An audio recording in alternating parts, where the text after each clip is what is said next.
SDANMTCA. Been there, done that.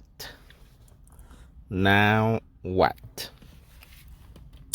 And your response is dare to care.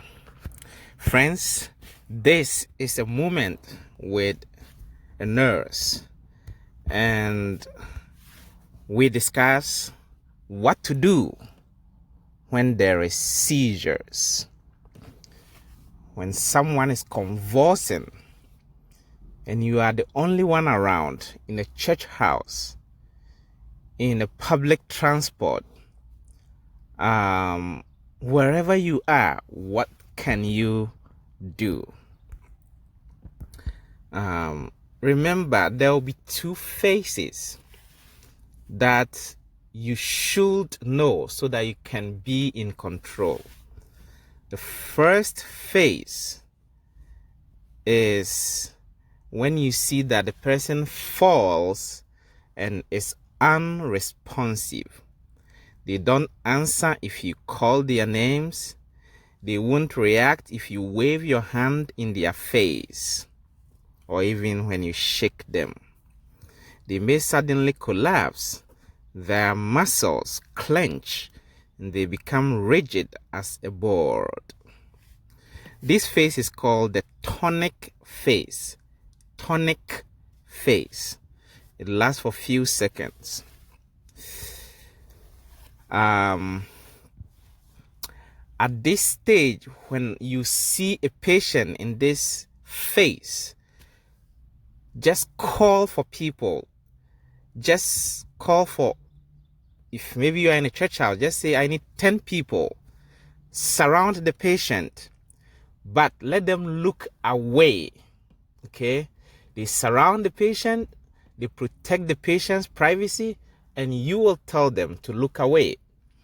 That is what you do in the first phase. The second phase, you see series of jerking movements. Convulsion takes place, and this also lasts for few seconds or several minutes. Eventually, the jerking stops and the patients gain or regain consciousness. They may be confused or disoriented for a short period. So these are about 6 things you can do for a patient in seizures. Remember, 1, keep other people out of the way. Or I call it, let people look the other way while surrounding him or her for privacy. 2, clear hard or sharp objects away from the person so you prevent further injuries. Don't try to hold them down or stop the movements. Okay, that is the 3rd point. 4, place them on their side to help keep their airway clear. Okay, so if you are there, you have other people, instruct people to do that. You turn them to their side, you tell someone, hey, hold the person gently. Don't force yourself on him. If they need to undergo jerking movement, let them undergo that. But when they come to the relaxation phase, put them on their side. Number 5, look at your watch at the start of the seizure to time its length.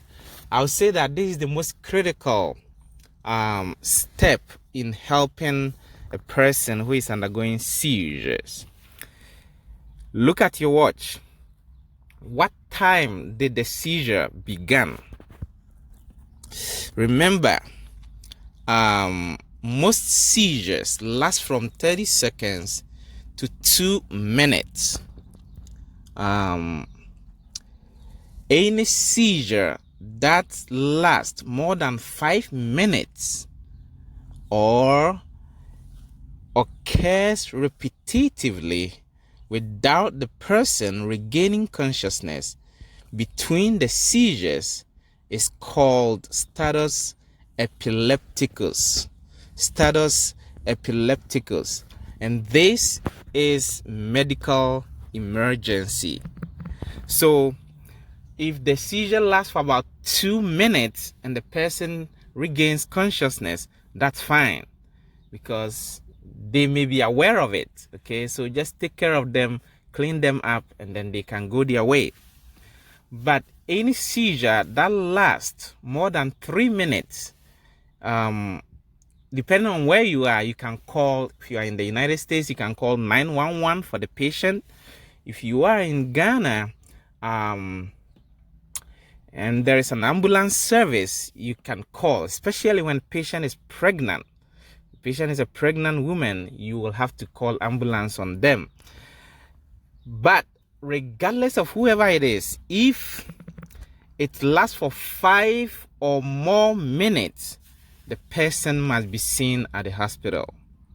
Okay, that is critical, because it might require giving the patient benzodiazepam, which has to be parenteral. It has to be IM or through the IV mode of medication.